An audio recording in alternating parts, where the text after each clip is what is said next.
La gondola.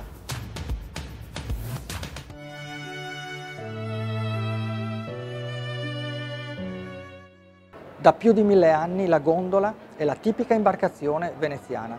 È lunga circa 11 metri ed è nera non tanto in funzione del lutto per la peste, così come comunemente si dice, ma per un dispositivo della Serenissima, che nel 1562 ne uniformò il colore per evitare le gare di sfoggio e di vanità fra i nobili. La gondola ha il fondo piatto ed è leggermente inclinata per controbilanciare il peso del gondoliere, che voga su un lato dell'imbarcazione con un solo remo. Questa gondola, presente sotto i portici di Palazzo Ducale, ha anche il felze, la cabina coperta che fu in passato la delizia degli amanti e che oggi è del tutto scomparsa. Non esiste al mondo personaggio storico o del mondo dello spettacolo, vero o inventato, che non sia salito a bordo di una gondola. Lo fece nel 1906 anche Buffalo Bill e la foto che lo mostra nel bacino di San Marco con gli indiani del suo spettacolo fu a lungo ritenuta ritoccata.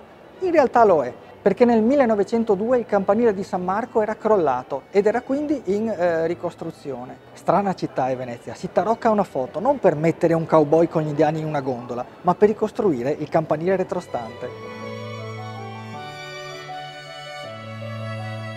Ti è piaciuto questo video? Metti il mi piace su Venezia in un minuto e invita i tuoi amici a farlo.